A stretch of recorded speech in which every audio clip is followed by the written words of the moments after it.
L'homme a soudain réalisé qu'il allait faire fortune, car il avait découvert du sable humide dans le désert, ce qui signifiait qu'il y avait certainement de l'eau en dessous. Il s'est donc mis à creuser frénétiquement. Au bout d'une demi-heure, une eau naturelle dorée a jailli du sol. Excité, il s'est empressé de la porter à sa bouche, quand il vit que l'eau continuait de jaillir du puits. Une idée géniale pour s'enrichir lui est venue à l'esprit. Dans cette zone désertique, des centaines de personnes passaient chaque jour. Creuser un puits ici serait la garantie de faire fortune. John s'est donc mis en action immédiatement. Très vite, il a creusé un puits. Il ne lui restait plus qu'à attendre les clients, contre toute attente. Les choses se sont déroulées comme prévu. Bientôt, un cow-boy assoiffé s'est approché, alors qu'il s'apprêtait à boire. That's 10 cents. That's my water. My land. En apprenant qu'il devait payer pour l'eau, le cow-boy a refusé et s'est préparé à repartir à cheval. Mais son geste a mis John en colère. Il a abattu le cow-boy d'un coup de feu.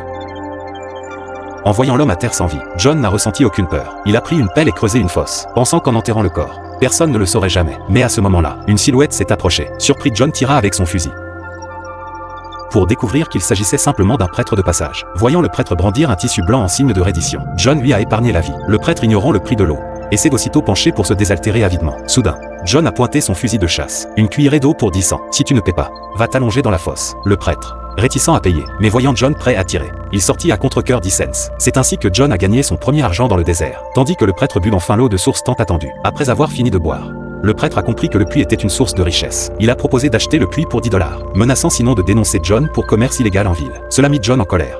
Il tira plusieurs coups de feu sur le pasteur, mais John ne le toucha pas une seule fois. Au contraire, il l'a remercié chaleureusement, car cela lui avait rappelé quelque chose d'important. John s'est alors rendu en ville pour acheter le terrain. Le bureau des ressources territoriales a estimé que le désert n'avait aucune valeur, et lui a vendu 2000 carrés pour 2,5 $. John n'en avait pas conscience à ce moment-là.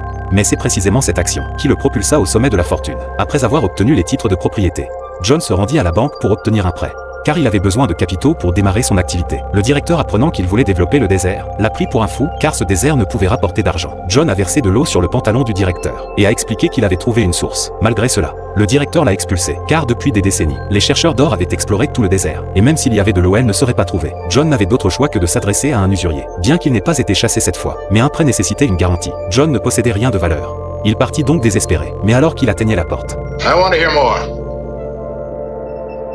Why? Why not? I always thought you, le patron fut touché par sa sincérité, et lui accorda sans hésiter un prêt de 100 $. John se retrouva ainsi en possession d'une somme importante. En sortant, ses yeux se sont illuminés, car il aperçut une superbe blonde d'une rare beauté.